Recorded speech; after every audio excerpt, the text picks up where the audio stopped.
Dari itu maka kemudian banyak akibat-akibat turunannya, seperti kita sekarang ini mengalami pertumbuhan yang sangat rendah, dan yang sangat memprihatinkan adalah daya beli masyarakat turun, sehingga jumlah yang miskin juga meningkat.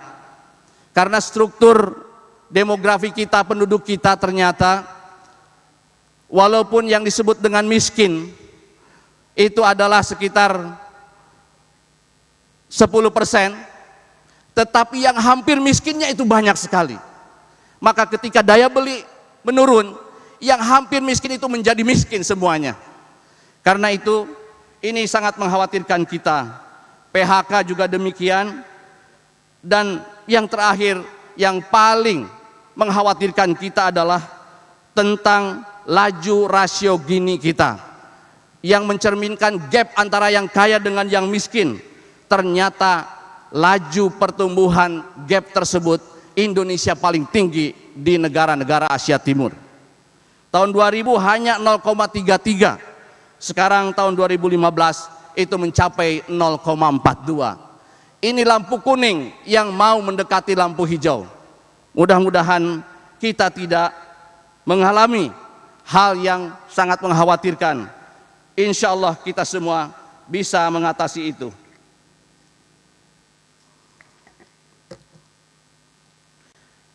Walaupun kita harus optimis, tapi kita harus selalu waspada bahwa hari-hari ke depan adalah hari yang berat bagi bangsa ini.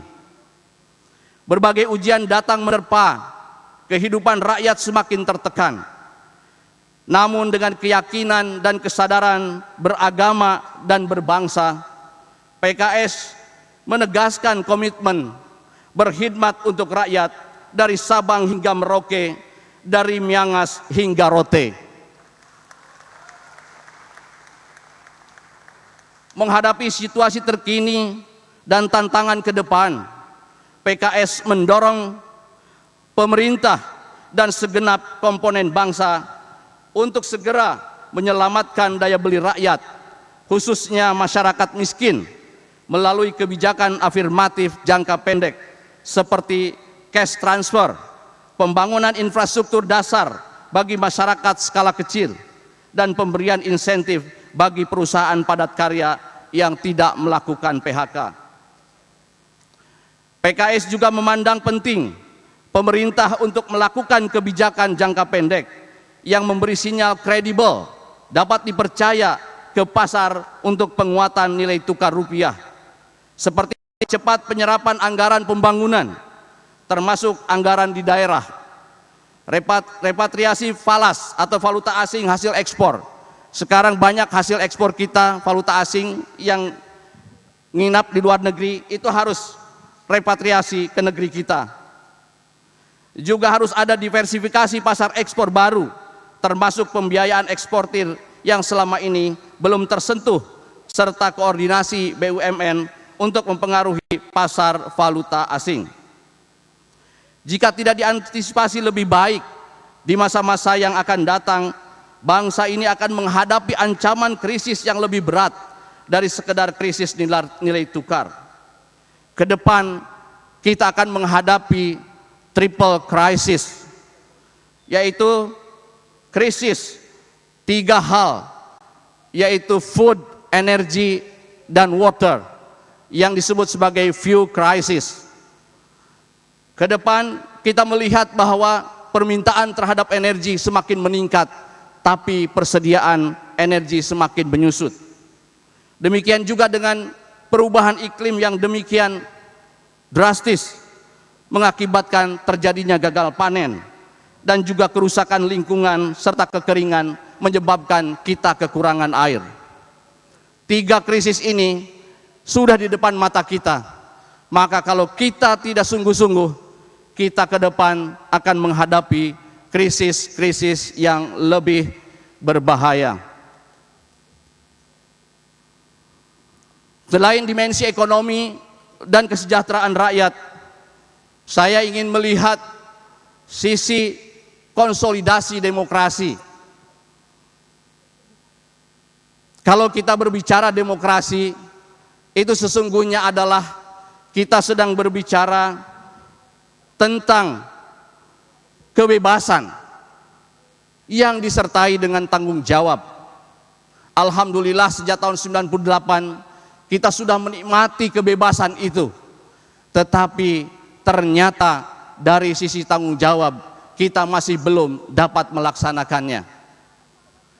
Agar kita dapat melaksanakan demokrasi ini dengan baik, marilah kita gunakan kebebasan ini dengan disertai rasa tanggung jawab yang besar. Tanggung jawab ini bisa ditegakkan dengan dua hal, yaitu kesadaran yuridis, kita harus taat hukum, dan yang kedua adalah kesadaran etis. Kita harus mengukur tindak tanduk kita dengan kepatutan publik. Bisa saja secara hukum itu tidak apa-apa, tetapi secara etis itu bisa menimbulkan perkara besar.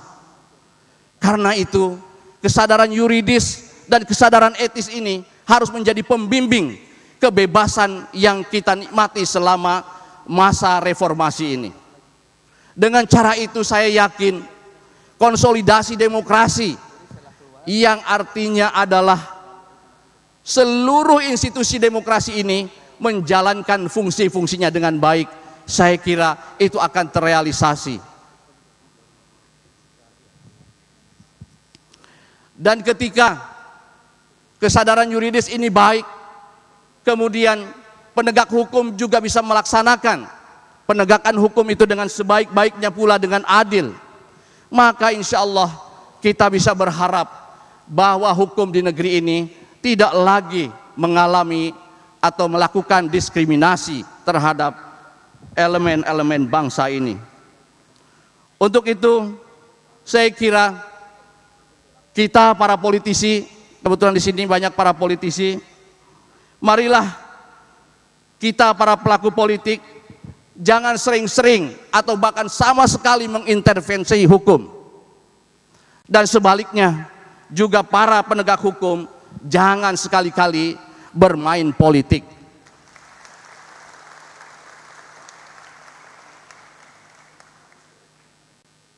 Bila politisi banyak mengintervensi hukum dan penegak hukum banyak bermain politik, maka benar salah di negeri ini menjadi sulit kita bedakan.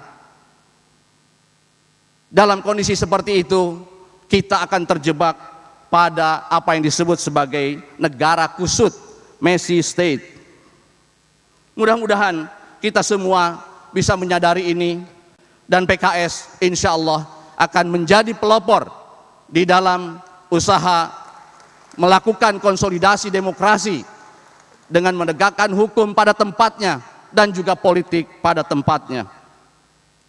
Untuk itu, kader-kader PKS yang saya cintai dan saya banggakan, sebagai kata penutup, saya ingin mengajak antum semua merenungkan 3 hal yang akan saya sampaikan sebagai berikut.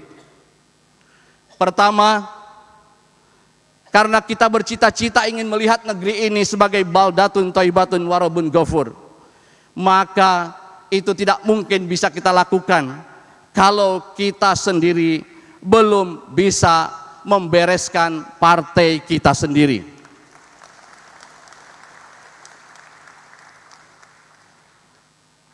Kita insya Allah sejak awal sampai hari ini selalu menyebut bahwa kita ini adalah partai dakwah. Dan insya Allah besok yang akan disosialisasikan atau nanti malam, bahwa kita juga punya visi kelembagaan partai kita, yaitu bahwa kita ingin menjadi partai dakwah yang kokoh untuk berkhidmat kepada umat, bangsa, dan negara. Ini harus betul-betul kita aktualisasikan, baik di internal partai sendiri maupun di masyarakat. Karena kalau kita tidak bisa menegakkan itu di partai sendiri, bagaimana mungkin orang bisa berharap kita bisa menegakkan itu dalam konteks pemerintahan daerah, provinsi maupun juga nasional. Karena itu, marilah kita sama-sama jalankan visi kita, jati diri kita sebagai partai dakwah ini untuk menjadikan partai ini sebagai partai yang kokoh dan kemudian siap berkontribusi, berkhidmat buat masyarakat.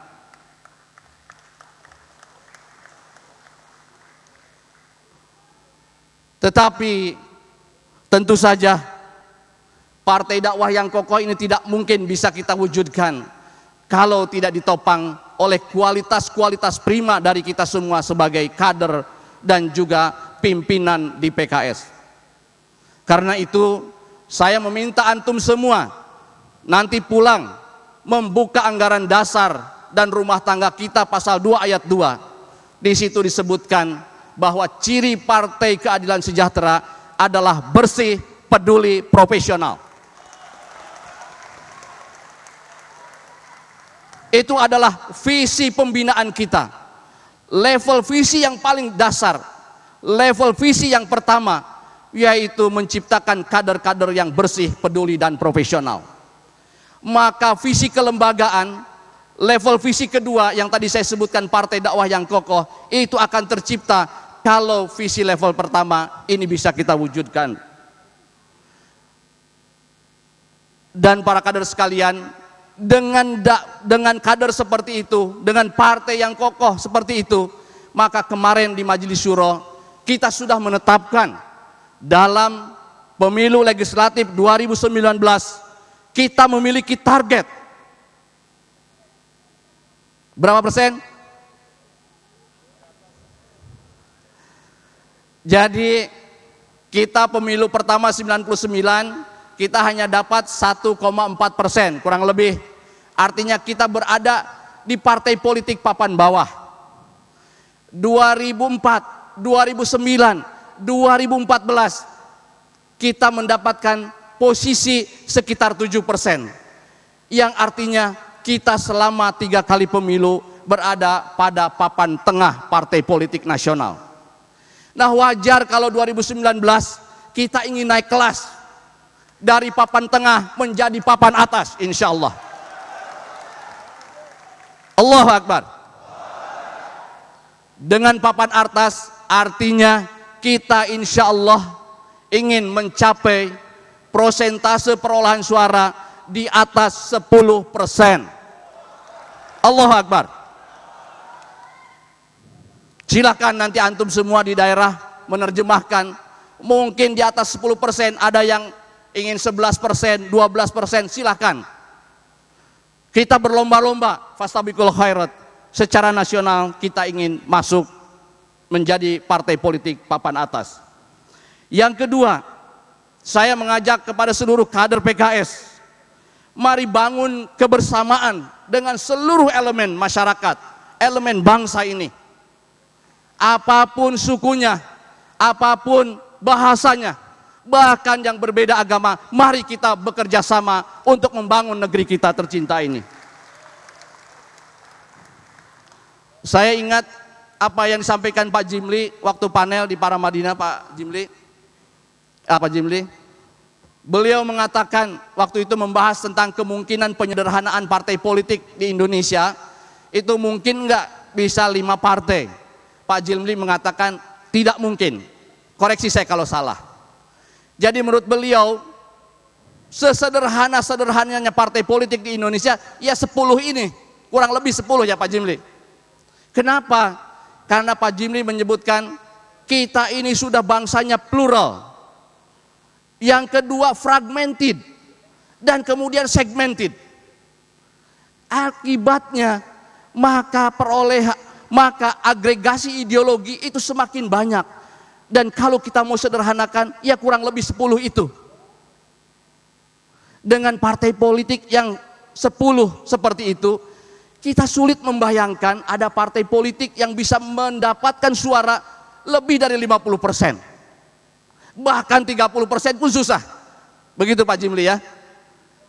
Karena itu, kalau kemudian partai politik itu hanya mendapatkan sekitar 20%-an, paling tinggi, maka wajar kalau kita harus mampu membangun kebersamaan dengan seluruh elemen masyarakat.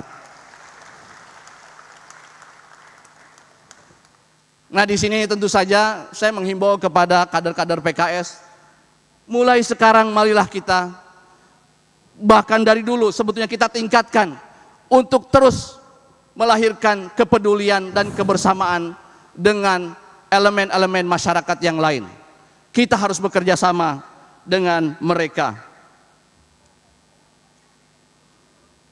Sebab kita dalam konteks nasional ini punya visi level ketiga, yaitu visi kebangsaan kita.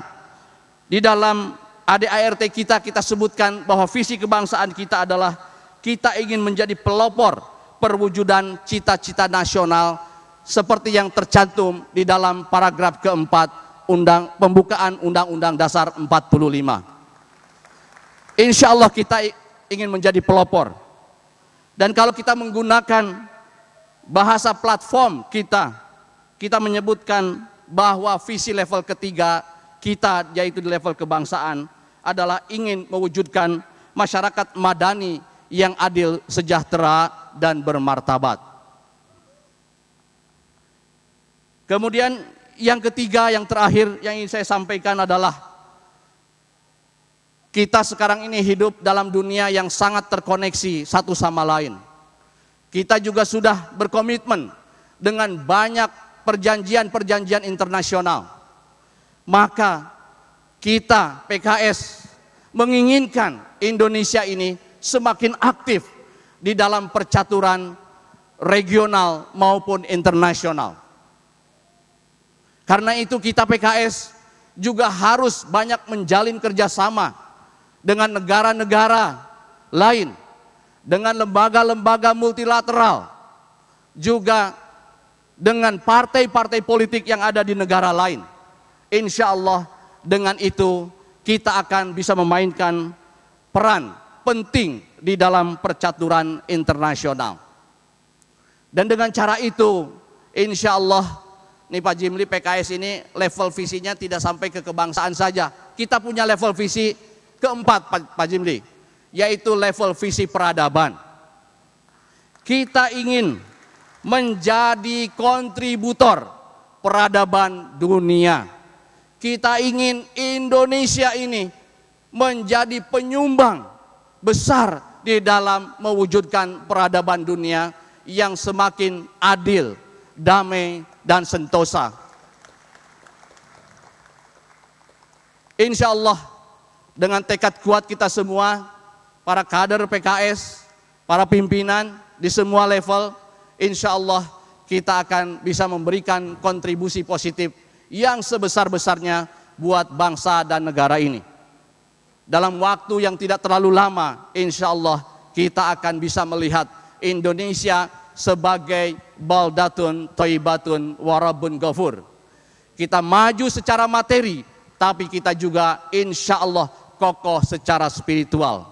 Dengan cara itu insya Allah Indonesia menjadi negara yang disegani di seantero dunia. Sekian dari saya, billahi taufiq wal hidayah. Assalamualaikum warahmatullahi wabarakatuh.